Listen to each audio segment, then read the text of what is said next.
오늘 우리가 함께 은혜 받을 말씀 사도행전 5장에 있는 말씀입니다. 사도행전 5장 7절 말씀부터 16절 말씀까지입니다. 사도행전 5장 7절부터 16절까지의 말씀. 사도행전 5장 7절부터 16절까지 다 찾으셨으면 저와 여러분이 한 절씩 교독하도록 하겠습니다. 저희가 함께 읽는 이 말씀은 지금도 살아계신 하나님의 말씀입니다. 3시간쯤 지나 그의 아내가 그 일어난 일을 알지 못하고 들어오니 베드로가 이르되 그 땅 판 값이 이것뿐이냐 내게 말하라 하니 이르되 예 이것뿐이라 하더라. 베드로가 이르되 너희가 어찌 함께 꾀하여 주의 영을 시험하려 하느냐. 보라 내 남편을 장사하고 오는 사람들의 발이 문 앞에 이르렀으니 또 너를 메어 내 가리라 하니 곧 그가 베드로의 발 앞에 엎드러져 혼이 떠나는지라. 젊은 사람들이 들어와 죽은 것을 보고 메어다가 그의 남편 곁에 장사하니 온 교회와 이 일을 듣는 사람들이 다 크게 두려워하니라. 사도들의 손을 통하여 민간의 표적과 기사가 많이 일어나매 믿는 사람이 다 마음을 같이하여 솔로몬 행각에 모이고 그 나머지는 감히 그들과 상종하는 사람이 없으나 백성이 칭송하더라.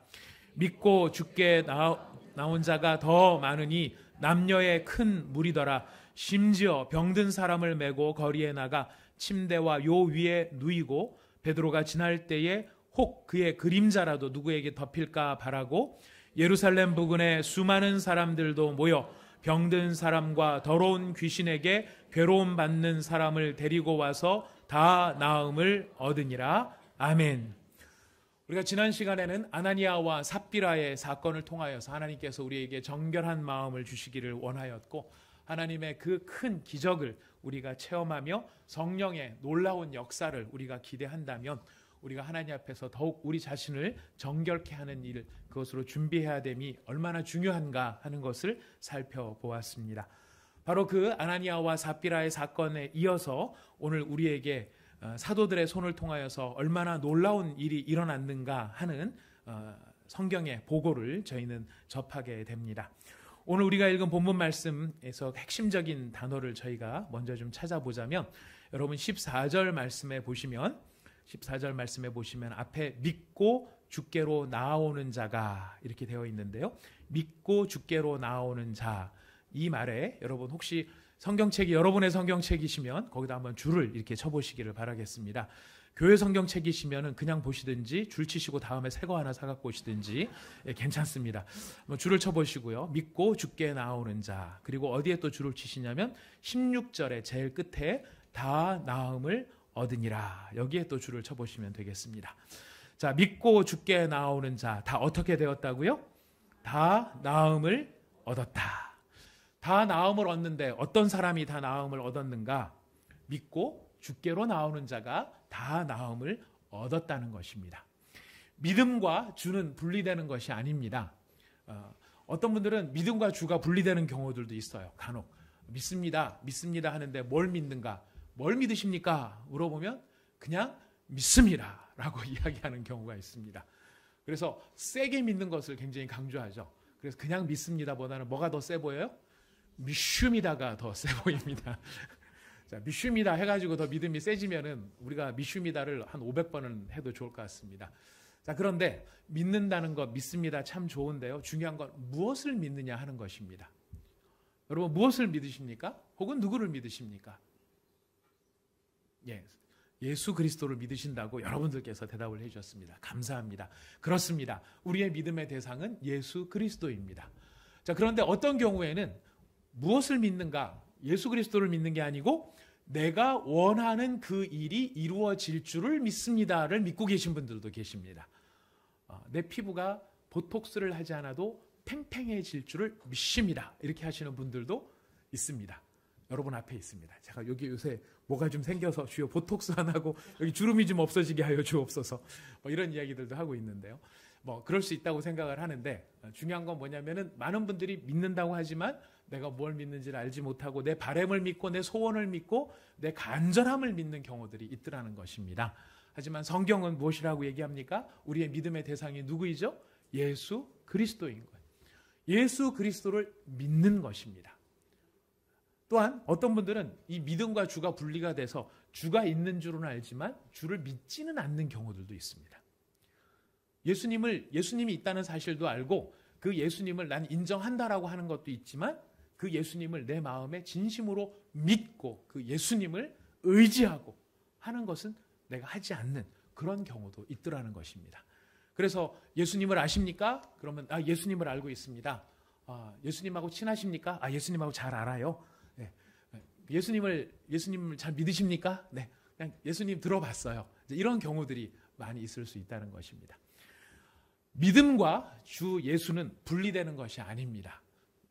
이 둘은 같이 가야 되는 것이고요. 이 둘이 같이 갈 때 마치 H2와 O가 결합해서 물이 되듯이 주님과 믿음이 결합해서 우리한테는 모두 다 나음을 얻는 기적을 만들어 낸다는 것입니다. 믿고 주께로 나오는 이 사람들이 나음을 얻었는데요. 성경에 보면은 이 뒤에도 이 16절 뒤도 잘못 읽으시면 안 됩니다. 다 나음을 얻으니라 그랬을 때 모두 다 everybody, everything 다 나음을 받았다. 다 했었을 때 그 다는 그냥 이렇게 저렇게 다가 아니라 어떤 다입니까? 예수님을 주로 믿고 주께로 나온 그 사람들은 다 나음을 받았다는 것입니다. 그렇게 모두 다 나음을 받게 되는 믿고 주께로 나오는 바로 이 내용이 사실 구체적으로 오늘 본문에서는 예수님을 주로 믿고 나온다는 것이 어떤 모습으로 나타나는가 하는 것을 우리에게 먼저 알려주는데요. 믿고 주님께로 나오는 이 사람들의 모습은 세 가지 동사로 세 가지 형태로 나타납니다. 여러분 15절, 16절을 다시 한번 읽어보시겠습니다. 믿고 주께 나온 사람들이 어떤 모습으로 나타났는가? 우리 15절, 16절입니다. 같이 읽겠습니다. 시작. 심지어 병든 사람을 메고 거리에 나가 침대와 요 위에 누이고 베드로가 지날 때에 혹 그의 그림자라도 누구에게 덮일까 바라고 예루살렘 부근에 수많은 사람들도 모여 병든 사람과 더러운 귀신에게 괴로움 받는 사람을 데리고 와서 다 나음을 얻으니라. 오늘 우리가 읽은 본문은 동사들로 구성이 되어 있습니다. 무슨 얘기냐? 믿음은 관념이 아니라는 거예요. 예수님을 주님으로 믿는다는 이 믿음은 그냥 마음속에 생각하기를 예수님이 어떤 분인가, 예수님은 무슨 일을 하셨는가, 예수님은 지금 나와 어떤 상황에 있는가 하는 것들을 머릿속에 있는 생각과 관념으로만 하는 것이 믿음이 아니라 진정한 믿음은 그 믿음에 따른 행위와 행동으로서 자신의 믿음을 주님 앞에 보여주는 것이라는 것입니다. 어떤 믿음을 보여줍니까? 이 사람들은 하나님 앞에 환자들을 메고 나왔어요. 길거리로 메고 나왔어요. 메고 나온다는 게 무슨 뜻일까요? 그들의 집안에 들어있고 그 집안에서 절망 속에 빠져있고 고쳐지지 않는 이 어려운 문제들을 그 집안에만 가두고 있다가 그 집안에만 가두고 있었던 문제들을 바깥으로 끌고 나왔다는 것입니다. 오늘 이것을 우리한테로 그냥 적용을 해보자면 이렇게 적용을 해볼 수 있을 것 같습니다. 내 안에 가리워져 있고 내 안에 감추어져 있고 내 안에 고민만으로 남아있는 그것을 하나님 아버지 앞에 끄집어 나왔다는 것이고 끄집어 내었다는 것입니다. 기도했다는 것입니다. 이런 말씀을 드리면 저도 늘 기도하고 있는데요. 하나님 아버지 앞에 제가 저희 부족함을 생각하고 기도하고 있는데요. 근데 여러분 잘 살펴보십시오. 기도하고 있는지 염려만 하고 있는지 여러분 구분하셔야 됩니다. 저도 저 주변에서 많은 분들을 보면은 염려와 기도를 본인이 염려하고 있고 본인이 걱정하고 있는 것을 본인은 기도하고 있다라고 생각하는 사람들이 간혹 있는 것을 보게 됩니다. 마음속에 여러 생각들이 나오고 이 문제가 과연 풀릴까? 이 문제는 꼭 해결이 돼야 되는데 저 문제는 이거는 꼭 이번에 이렇게 안 되면 안 되는데 하는 그런 것들을 마음속에 새기고 생각하고 있는 혼자만의 고민들을 끌어안고 있는데요. 이게 혼자만의 고민인지 기도인지 여러분 어떻게 구분할 수 있을까? 나는 기도한다고 생각하지만 그게 고민인 것. 어떻게 차이가 있을까? 결과의 차이가 있습니다. 여러분 기도하는 사람과 염려하는 사람은요. 똑같은 것을 가지고 마음속에 생각하고 있는 것 같지만 결과가 달라요. 어떻게 다른지 아십니까? 기도하는 사람과 염려하는 사람의 차이. 제가 여러분들을 엄청난 관상장애로 하나 만들어 드릴 수도 있습니다. 네, 무슨 차이가 있을까요? 염려하는 사람과 기도하는 사람은요, 얼굴빛이 틀려요. 여러분 경험하실 수 있습니까? 동의가 되십니까? 고민만 하고 염려만 하는 사람은요, 얼굴빛이 어두워요. 얼굴이 어둡고 얼굴에 근심 걱정이 이렇게 쫙 끼어 있는 게 느껴져요. 근데 기도하는 사람은요, 얼굴빛이 밝아요. 그렇다고 맨날 얼굴을 허허허 이렇게 다니는 게 기도하는 사람이라는 뜻은 아니지만, 우리가 우리의 내면으로 파고 들어가면 거기에서 뭘 만나는 게 없어요. 사실 우리의 내면은요, 예수 그리스도의 은혜의 빛이 우리 안에 거하지 않는 한 우리의 내면으로 파고 들어가면 파고 들어갈수록 우리의 내면은 어두워요. 컴컴해져요. 왜 컴컴하냐면 걱정할 건 많은데 해결할 수 있는 능력은 없으니까 근심 걱정이 쌓이기만 하지 그 문제가 풀어지는 게 하나도 없거든요. 그러니까 점점 어둡게 느껴지는 거예요. 염려하고 근심만 하는 사람은 점점점 어두워지지만, 기도하는 사람은 내 문제를 갖고 아뢰었다는 것도 있지만, 기도의 궁극적인 뜻은 무엇입니까? 누구를 만나는 것입니까? 주님을 만나는 것입니다. 예수님을 만나는 것입니다.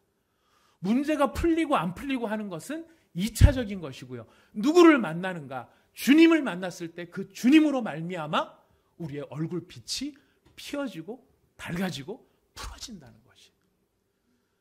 여러분 기분 좋은 친구들 있으시죠? 여러분 좋은 친구하고 진짜 친구하고 안 진짜 친구하고 예, 뭐 안 진짜 친구라고 하는 게 제가 표현하기가 좀 어려워서 그렇습니다. 진짜 친구하고 좀 덜 진짜 친구하고 어떻게 구분하는지 아세요? 일부 때 얘기를 못 드렸네요. 아, 안타깝다. 진짜 친구는 어떤 게 진짜 친구인지 아십니까? 아무 까닭 없이 만나는 친구가 진짜 친구예요. 일 있어서 만나는 친구는요, 일 친구예요. 전화를 떡 했는데 웬일이야? 그냥 전화했어. 이게 진짜 친구고 제일 반가운 친구예요. 근데 내 연락 없다가 갑자기 연락이 왔어요. 잘 지내? 잘 지내. 너 잘 지내지? 그래. 우리 잠깐 혹시 너 진짜 오래간만인데 우리 잠깐 얼굴 좀 볼까? 좋지. 그러면서 딱 나갔는데 친구가 서류를 딱 꺼내놔요. 이번에 내가 회사를 그만두고 다른 걸 시작을 했는데 너 이거 좀 하나 좀 안 해줄래? 이렇게 찾아오는 경우들. 그러면은 되게 반가운 마음으로 딱 갔는데 돌아올 때 마음이 어때요? 좀 그래요. 그죠? 좀 거시기해요. 그죠? 친구가 좋긴 좋지만 왠지 좀 얘가 이것 때문에 나를 만나자고 한 건가? 이런 생각이 들어요. 근데 여러분 가만히 놓고 보면은요, 누가 지금 그렇게 살고 있냐면은 우리가 그렇게 살고 있는 때가 많아요. 언제? 하나님 앞에 나갈 때, 주님 앞에 나갈 때, 기도할 때, 뭔 일 갖고 주님 앞에 나가지 않으세요? 주님, 앉아보세요. 여기 잠깐 좀 앉아보세요. 요 보셨죠? 저희 아들이 15등급인데 뭐 대학은 좀 들어가야 되는데 기왕 들어갈 것 서울대 어떠세요? 뭐 요새도 15등급이 있는지는 잘 모르겠습니다. 이게 고2 아들을 뒀는데 제가 등급 구분을 아직 잘 못하고 있는데요. 저 학력고사 다닐 때 제일 마지막이 15등급이었습니다. 1등급부터 15등급까지 있었어요. 제가 여기 머릿속에 늘 등급이 15등급인데 주님, 15등급짜리가 서울대 들어갔다 그러면 얼마나 하나님 뽀대가 나시겠어요. 제가 그걸 그냥 혼자 씹 닦고 넘어가겠습니까? 하나님이 도우셨어요. 제가 이 얘기 안 하겠습니까? 하나님 도와주십시오. 굉장히 멋진 이야기 같지만 나갈 때 뭐로 나간 거예요? 일로 나간 거예요. 우리가 하나님을 만난다는 것은 일로 만나는 게 아니고 그냥 만나는 거예요. 하나님 우리의 친구이시고 우리 아버지이시기 때문에 왜 왔니? 그냥요. 아버지 좋아서요. 그냥 오늘 그냥 하나님 앞에 나오는 게 너무 좋은 것 같아서요. 찬양을 하더라도 주님 정말 주님의 높고 위대하심을 주님 정말 제가 거울 보면서 제가 찬양하지 않을 수가 없습니다. 세수하면서도 막 주님의 높고 위대하심을 내 영혼이 찬양하네. 여러분의 심령이 그 강팍함을 빨리 풀으시기를 하나님 앞에서 소망합니다. 우리가 바로 그렇게 그냥 일상의 모든 삶 속에서 주님을 바라보며 기뻐하며 즐거워할 수 있는 그 관계가 진짜 친구의 관계 아닐까요? 오늘 우리 주님 앞에 나갈 때 바로 이제 그런 모습으로 나가는 건데요. 바로 그렇게 기도한다라고 하는 것이, 우리가 진짜 기도를 하는 것은 바로 주님을 끊임없이 만나는 것이고, 주님을 만날 때에 바로 내 안에 있는 그냥 혼자만 끌고 안고 있고 걱정하는 것들까지도 주님 앞에서 다 주님 앞에 내어드릴 수 있는, 바로 그것이 진짜 믿음의 모습이라는 것입니다. 여러분, 걱정만 하지 마시고 근심만 하지 마시고 주님 앞에 꺼내놓으시고 주님하고 같이 말씀을 나누시고 상의해 보시기를 꼭 부탁을 드리도록 하겠습니다. 그리고 두 번째로 이 사람들은 이 믿음이 어떻게 나타나느냐면, 베드로의 그림자라도 혹시나 덮일까 하여 그 길거리에서 베드로를 기다리고 있었어요. 왜 베드로를 기다리고 있었을까요? 베드로 안에서 지금 예수님이 역사하고 계시기 때문이죠. 베드로한테 무슨 능력이 있었던 건 아니에요. 베드로 가운데 성령님께서 계신 것을 알았기 때문에 그 성령님께서 정말 베드로 안에서 역사하실 때 그림자라도, 여러분 그림자라도 덮인다는 말은 무슨 뜻이냐면, 그림자 덮일 때 그림자가 오래 덮이는 게 아니죠. 길거리를 막 가다 보면 쑥 하고 지나가는 게 그림자가 지나가는 거예요. 베드로가 지나가다가 저기 환자가 있어요. 내 그림자가 닿았어요. 오케이, 3초. 하나, 둘, 셋. 이렇게 해서 기다려주는 거. 이게 그림자가 덮이는 게 아니라고요. 베드로는 막 가는데 바로 그 찰나의 그림자가 스쳐 지나가는 그 순간, 그 그림자라도 닿으면 혹시나 낫지 않을까 하는 바로 그 바램.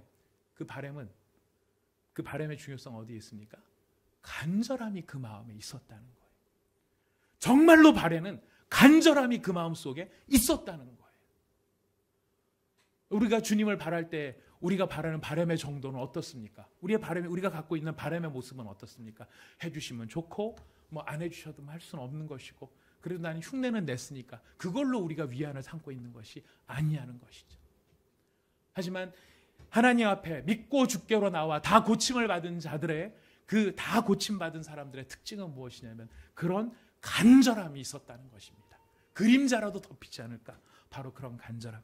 세 번째 특징은 뭐냐면, 이 사람들은 이 예루살렘에만 살았던 사람들이 아니고요, 예루살렘 주변에 살았던 동네 사람들이 예루살렘에서 이런 놀라운 복음의 능력이 나타난다는 것을 듣고 함께 모여서 주님 앞에 나왔다는 것입니다. 저는 여기에 굉장한 성경의 가르침의 진리가 여기에 담겨 있다고 생각합니다. 모여서 데리고 나왔다. 그들이 혼자서도 나올 수 있지만 나 혼자서만 나온 게 아니고 연약한 사람들이 함께 모여서 그 연약함들을 공유하며 함께 주님 앞에 나왔다는 거예요. 많은 경우에 성경에서는 사람을 아주 특별한 경우가 아니면 홀로 부르지를 않으십니다. 하나님께서 특별하게 이 사람을 뭔가 메시지를 주시고 이 사람한테 뭔가를 깨닫게 하시기 위해서는 혼자 두실 때가 있어요. 대표적인 게 모세가 광야 가운데 들어갔을 때 하나님이 모세를 40년간 굉장히 고독한 상황 속에 몰아가시기도 하세요. 또 엘리야가 로뎀나무 밑에 가가지고 다음 사역을 위해서 준비토록 하시기 위해서 엘리야를 혼자 광야에 두신 적도 있어요. 예수님께서 광야에서 공생애를 시작하시기 전에 40일간 금식하신 적도 있으세요. 근데 그런 경우가 아니라면 대부분의 경우에 성경은 무엇을 강조하냐면 함께 있기를 강조한다는 거예요. 왜 함께 있기를 강조하냐면 바로 그 함께 있는 공동체를 통해 우리의 모습들이 쉐어링이 되고 연약함들이 드러나게 되고 서로가 서로를 위하여서 치근히 여기고 긍휼히 여기는 마음이 하나가 되어질 때 바로 그 모습 자체가 성령께서 우리 가운데서 역사하시는 역사의 터전이 될 수 있기 때문에 그렇다는 거예요. 많은 경우 현대인의 신앙은 외로운 늑대형으로 바뀌고 있습니다. 교회를 나오기는 나와요. 저희 교회도 작은 교회 축에 들어가지 않습니까? 작은 무리가 나와 있지만 숫자가 많건 숫자가 적건 큰 교회는 더한 것 같긴 하지만은 많은 경우에 현대인의 이 신앙생활의 모습은 뭐냐면 그냥 내가 나 혼자 잘 할 테니까 더 이상 나한테 이래라 저래라 간섭하지 말고 타치하지 마세요.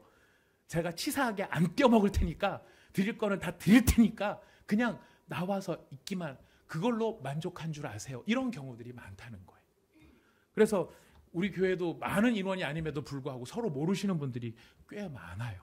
서로에 대해서 관심, 누구를 아는 척하는 것도 좀 그렇고 서로 낯설기도 한 부분들도 있어요. 대형 교회 가면 더 그렇죠.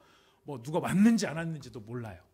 근데 그런 모습이 안타까운 게 뭐냐면 예수님께서 생각하시고 하나님께서 생각하신 아름다운 이 성도의 모습은 뭐냐면 함께 모여 서로를 오픈하고 서로를 알아가는 그 모습이 모든 사람이 믿고 주께 나와 나음을 받게 되어지는 바로 그런 성령의 역사가 나타나는 믿음의 행위가 될 수 있기 때문에 그렇다는 것입니다. 저는 우리들의 믿음이 이런 행동으로 나타나는 믿음이 되어 수 있으면 좋겠습니다. 좋겠습니다가 아니라 여러분 그러셔야 됩니다. 그러실 수 있기를 바라겠습니다. 여러분의 믿음이 여러분 안으로 파고들어서 나 혼자 그냥 내 동굴 속으로 들어가는 믿음이 아니고 내 안에 있는 근심 걱정을 주님 앞에 내어드리며 주님 앞에 나오며 주님을 향한 간절한 기대감을 가지며 우리가 함께 서로를 위하여서 기도할 수 있는 바로 그 공동체, 바로 그 가운데 성령께서 역사하셔서 우리 모두도 믿고 주께 나온 자로서 하나님이 나온 꼭 그런 은혜를 누리시기를 바랍니다. 이런 믿고 주께 나온 자들이 다 고침을 얻는 놀라운 기적을 경험을 하는데요. 이 기적을 보면서 믿고 주께 나온 자에게 하나님께서 두 가지 일을 하십니다. 믿고 주께 나와서 나음을 잊게 하시는데 이 나음을 잊게 하시는 일 가운데는 두 가지의 중요한 일을 하십니다. 첫 번째는 하나님께서 믿고 나온 자들에게 능력을 베푸십니다. 능력을 보여주십니다. 그들의 부족함을 채워주시는 그 능력을 보여주신다는 것이죠. 아픈 사람에게 건강을 채워주시고 하나님 앞에 소원이 있는 사람들 앞에 그 소원을 채워주시는 능력을 우리 하나님께서 보여주신다는 것입니다. 자, 그러셨을 때 하나님의 능력이 희한하게 나타나는데요. 여러분 하나님께서 제가 좀 여쭤봅시다. 여러분 여기 지금 이 자리에 소중한 시간에 여러분 나왔으니까 한번 분명히 점검을 하셔야 되는데요.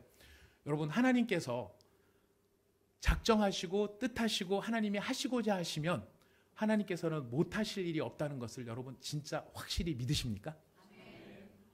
진짜로 믿으십니까? 예.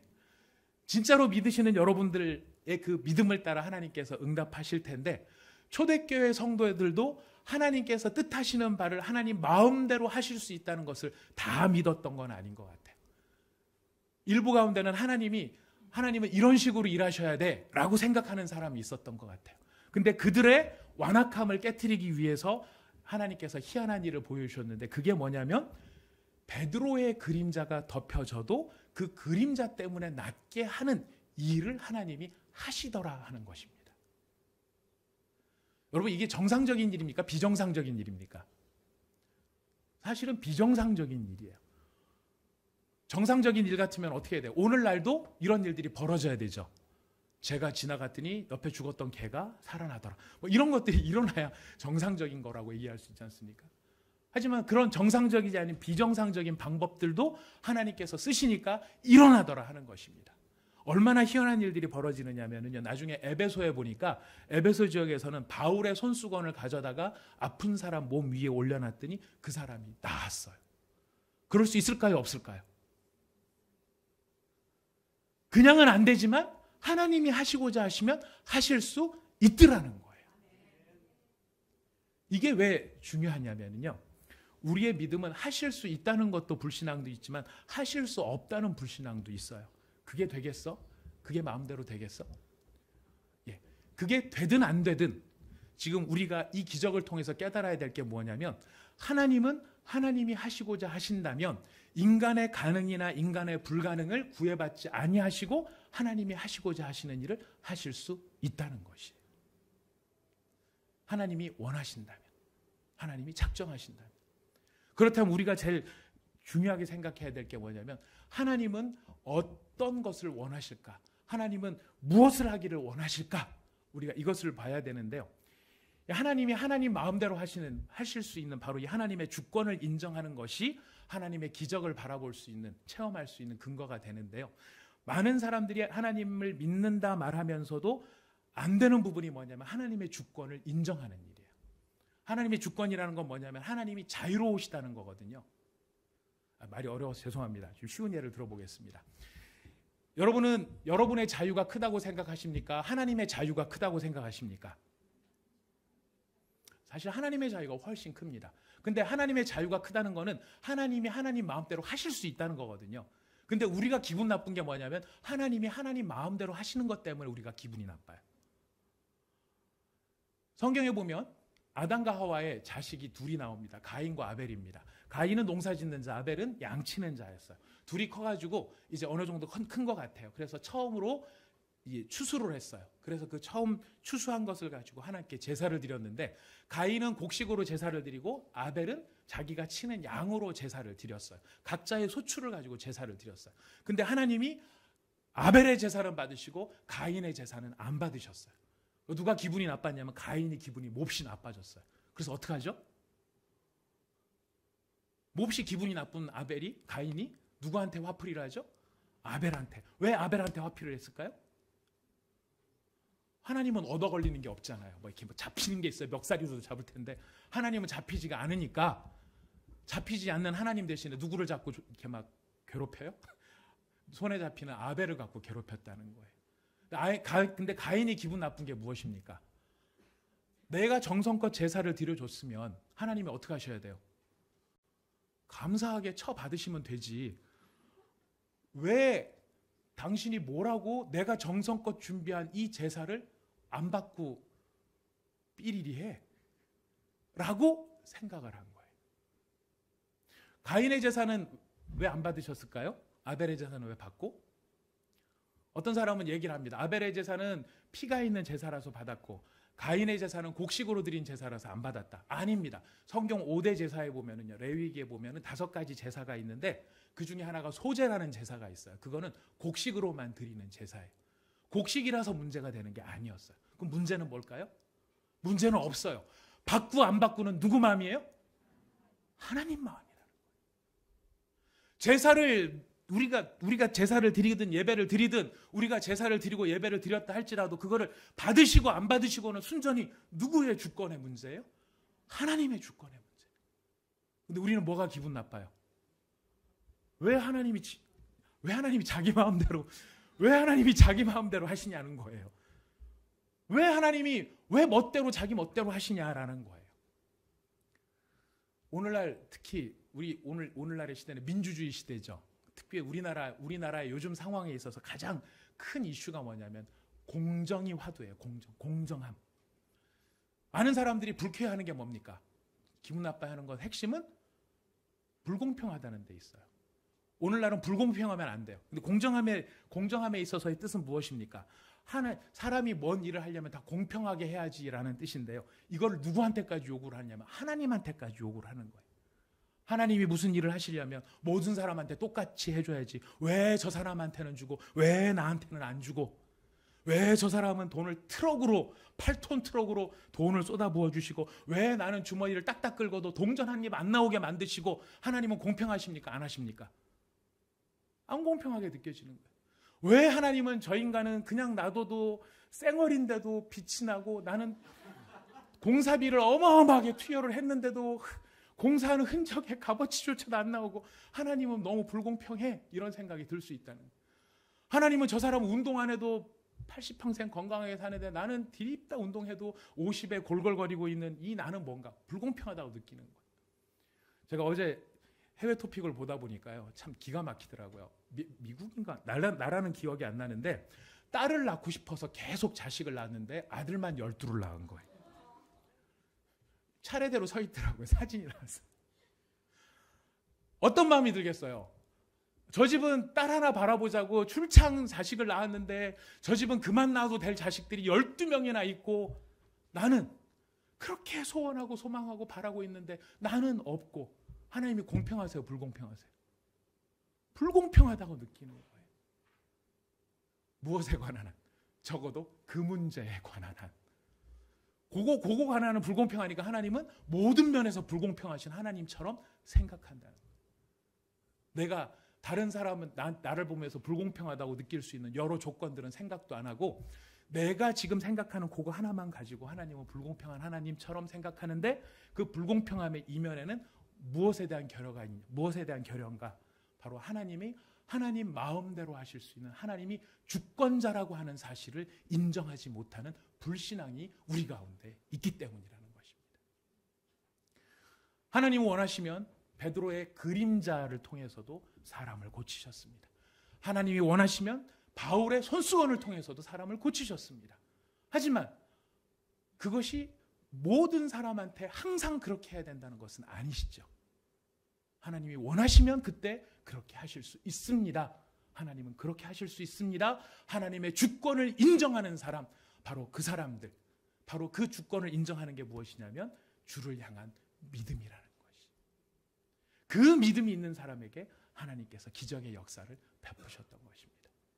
두 번째, 하나님은 바로 주를 믿는 사람에게 기적을 베푸셨는데, 그 주를 믿는다는 것이 무슨 뜻인가? 오늘날 많은 경우에 우리가 예수를 믿으면 하나님께서 우리에게 필요한 것들을 채워주신다는 것에 많은 강조점을 가지고 우리가 나갑니다. 틀린 거 아닙니다. 일용할 양식을 구하라고 하셨고요. 너희가 내게 구하는 모든 것을 너희에게 내가 주겠다라는 약속도 하셨어요. 그런데 그러다 보니까 오늘날 예수 그리스도를 믿는 이 복음이 어떤 복음이 됐느냐면, 하나님은 자동 판매기 같은 하나님이 돼버리시고 말았다는 거예요. 내가 기도라는 동전을 집어넣으면 나한테 집이라는 아웃풋을 꺼내주시는 하나님, 내가 기도라는 동전을 집어넣으면 배우자라고 하는 것을 주시는 하나님. 그래서 하나님은 우리의 뭐가 되셨냐면은 집사가 되셨어요. 집사란 교회 다니는 서리 집사, 안수 집사가 아니고 우리의 시중을 드는 집사가 되신 거예요. 하나님 우리 일꾼이 되셨어요. 창고지기가 되셨어요. 왜냐하면 하나님께서 사랑하시는 자, 믿는 자들에게 능력을 베푸신다는 그것만 너무 강조했기 때문에. 오늘 성경의 본문 말씀은 우리 하나님을 믿는 사람들에게 하나님께서 능력으로 이 모든 것을 베푸시지만 우리가 동시에 하나님 앞에서 가져야 될 것이 있다는 것을 알려주는데, 그게 무엇이냐면 바로 하나님의 거룩하심 속에 참여해야 된다는 것을 알려주십니다. 하나님의 거룩하심에 참여한다는 게 무슨 뜻이냐면요, 여러분 앞에 아나니아와 삽비라의 이야기를 읽었습니다. 삽비라가 베드로 앞에서 거짓말하다가 죽임을 당했어요. 그 결과 사람들이 어떻게 됐습니까? 11절 말씀입니다.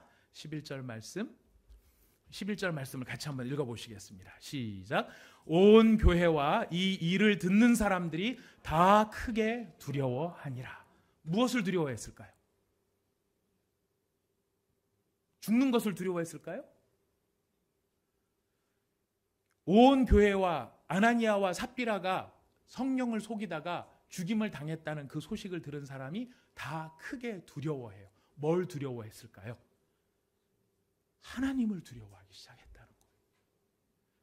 성령이 역사하시고 우리한테 필요한 것을 주시고 안진뱅이를 고치시는 이 경이로운 일을 하시는 하나님이시지만, 그 하나님을 우리가 함부로 대하면 안 된다라고 하는 것을 알게 하신 것이죠.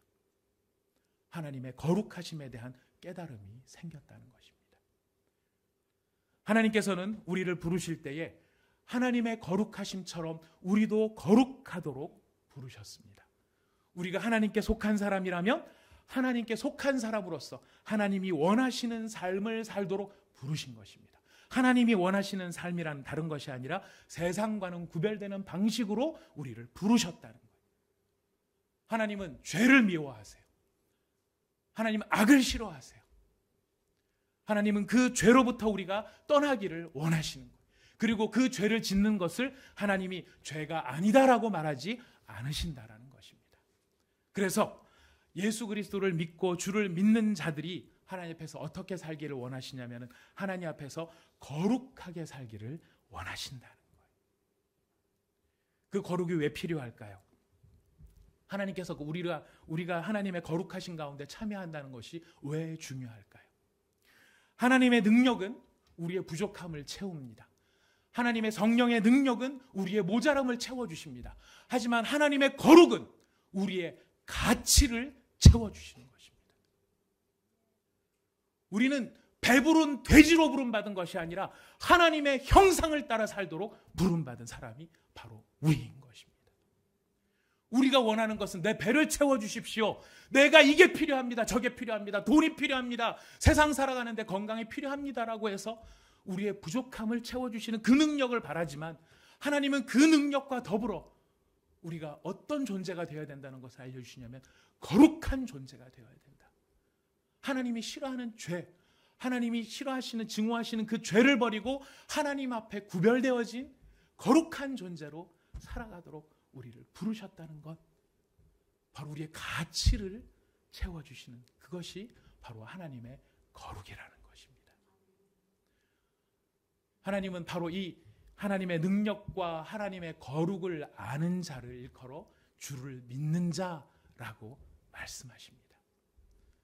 우리가 주를 믿기 때문에, 바로 그 거룩함 때문에 우리는 세상과 타협하지 않고 하나님 앞에서의 거룩의 가치를 지켜나가는 것입니다. 우리가 그렇게 거룩의 가치를 지켜나갈 때 세상 사람들은 불편해합니다. 지금 아나니아와 삽비라가 뭐 하다가 죽임을 당했어요? 거짓말하다 죽임을 당했어요. 우리가 하나님 앞에 거룩한 존재라는 것은 하나님 앞에서 거짓을 말하지 않는 거예요. 세상은 살아가는 방식이 거짓을 말하는 방식일지 몰라도 구별되어진 사람은 하나님 앞에 있기 때문에 거짓을 하지 않으려고 해요. 노력하는 거예요. 그런 우리가 세상 가운데 있을 때 그 사람들은 우리가 불편하게 느껴져요. 그래서 우리를 대적할 때도 있어요. 그럼 여러분, 불편하게 느끼고 대적하는 사람도 있지만 기억하십시오. 그들과 다른 삶의 방식 때문에 오히려 다른 방식의 삶으로 살아가는 우리들의 모습을 보고 매력을 느껴 그리스도 앞으로 나오는 사람들도 있다는 것을 여러분 기억하시기를 바랍니다. 우리가 세상에 빛이 되어지고 우리가 세상 가운데 하나님을 믿는 사람의 다른 삶의 모습을 보여주는 것은 세상을 불편하게만 하는 것이 아니라 이런 삶의 방식도 있다는 것을 그들에게 보여줌으로써 그것이 얼마나 가치 있는 삶이라고 하는 것을 나타내는데 누구를 사용하신다고요? 바로 거룩한 여호와 여러분, 저와 여러분, 우리를 사용하신다는 것입니다. 어떤 사람들은 그렇게 얘기합니다. 교회가 너무 죄 이야기하고 거룩 이야기하면 사람들이 불편해하니까 그런 건 처음에 얘기하지 말고 하나님은 사랑하신다, 하나님은 당신이 행복하기를 원하신다, 그래서 교회 문턱을 좀 낮추고 사람들이 교회 많이 들어올 수 있도록 좀 하자. 죄라고 자꾸 선명하게 그어놓으면 그 사람들이 어떻게 들어오겠느냐. 이런 속에서 문턱을 좀 낮춰야 된다, 기준을 낮춰야 된다라고 이야기합니다. 그러면서 인용하는 재밌는 예가 있어요. 예수님 봤지? 예수님 삭개오의 집에도 가셨어. 그 거룩하신 분이 그 죄인인 삭개오의 집에도 가셨잖아. 얼마나 예수님이 죄인과 함께 지내셨어. 맞습니다. 예수님은 죄인을 사랑하셔서 죄인과 함께 하셨습니다. 그러나 기억하십시오. 죄인과 함께 하셨을 망정 예수님이 죄를 지은 것은 아니라는 것이. 우리 사업하시는 자매님들은 모르겠지만 형제들 아니면 제 청년 봤을 때 그 형제들 이야기를 들어보면 제일 힘든 게 그거예요. 접대 문화예요. 접대 문화. 실적은 내야 되겠고, 실적을 내려니 사람들이 요구하는 방식대로 해야 되겠고, 그러려면 룸사롱도 가야 되겠고, 목사님 어떻게 하면 좋을까요? 어떻게 하면 좋을까요, 여러분? 어떻게 하면 좋겠습니까? 가라 그랬습니다. 룸사롱 가라 그랬습니다. 가. 단 남 모르는 낯선 여자는 절대 건들지 마. 손도 잡지 마. 손도 잡지 말고 눈 좀 마주치지 마. 룸사롱 가는데 가서 사이다만 마셔. 콜라만 마셔. 여러분, 제가 우스갯소리 같지만요, 사랑의 교회 장로님 가운데 김광석 장로님이라고 계셨습니다. 칼 대한항공 부사장을 역임하셨던 분이신데, 그분이 일본의 주재원으로 나가셔가지고 칼 지사장으로 나가 계실 때 일본 사람들하고 상대를 하려고 하니까 엄청나게 그 룸사롱이나 이런 문화에 너무 괴로우셨대요. 처음엔 거절하고 그랬는데 도대체 사업상 안 갈 수가 없어가지고 요정을 가기는 갔는데 자기가 딱 앉아가지고 이게 뭐 참 눈둘 데도 없고 어떻게 할 수도 없고 막 그랬는데 어느 날 장로님이 깨달으셨대요. 뭘 깨달으셨냐면, 어떻게 깨달았냐면, 거기에 들어온 호스티스 그 접대부 하는 그 여자가 목걸이를 하고 있는데 목걸이가 십자가 목걸이더래요. 일본 사람들은 예수를 믿어서 십자가를 하는 게 아니고 그게 장식용이라고 생각해서 십자가를 많이 한대요. 그 십자가 목걸이를 했대요. 그래서 그 십자가 목걸이를 한 그 여자한테 너 그 목걸이가 무슨 뜻인지 아느냐? 그래서 그 얘기를 하다 보니까 그 여자를 전도를 했다는 거예요. 그래서 장로님이 그때 깨달았대요. 아, 이게 방법이구나. 내가 룸사롱을 간다 하더라도 거기서 예수를 전할 수 있구나.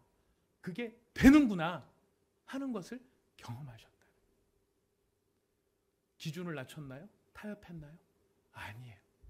거룩함을 잃지 않았지만 그 거룩함을 유지하면서도 그 가운데서 살 수 있는 방법이 있다는 것입니까? 없다는 것입니까? 있다는 것이에요. 여러분 몇몇 분들의 눈초리가 그럼 네가 한번 살아보든지, 예, 아주 막 불편한 눈초리들도 계세요. 예, 여러분 같이 살아봅시다. 저도 마찬가지고 여러분도 마찬가지지만 하나님 앞에 믿음으로 나간 자는 주께서 다 고치셨다고 합니다. 그런데 주님께서 고치신 그 사람들의 믿음의 핵심은 뭐예요? 하나님의 주권을 인정하는 사람, 그리고 하나님의 거룩하신 가운데 참여하면서 그 거룩함의 기준을 지켜나간 사람, 바로 그 사람들을 통해 하나님께서 하나님의 일을 이루셨다는 것 우리가 믿기를 원합니다. 여러분이 그런 믿음의 주인공이 되실 수 있기를 바랍니다. 그리고 그 일을 통하여서 여러분들 하나님의 더 놀라우신 일들을 여러분 경험하시기를 바랍니다. 말씀을 정리합니다. 아나니아와 삽비라의 이 거룩함의 문제, 아나니아 삽비라의 죽음을 통해서 나타난 이 거룩함의 문제, 여러분 사실 굉장히 불편한 문제기는 해요. 두려운 문제기도 하고요. 근데 놀라운 것은 하나님 앞에서 초대교회가 하나님의 거룩하심을 깨닫고 그 앞에서 두려워함으로 지냈을 때 그 결과가 무엇인지 아십니까? 그 결과가 우리가 읽은 그 다음의 기사인 거예요.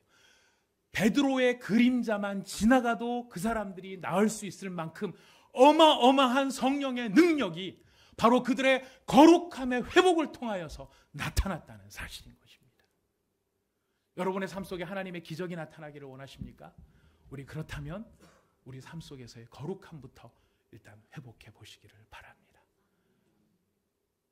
하나님이 정하신 기준을 우리의 기준으로 잡고 그 기준에 맞추어서 우리가 달려나갈 때 초대교회에 일으키셨던 이 기적만 있겠습니까? 하나님은 하시고자 하면 희한한 일을 하실 수 있습니다. 여기에 나타난 기적 말고도요, 하나님이 하시고자 하시면 정말 희한한 기적들을 우리도 우리 시대 가운데서도 반드시 경험할 수 있게 될 것입니다. 여러분이 아멘이 크든 적든 저는 이 사실을 믿음으로 선포합니다.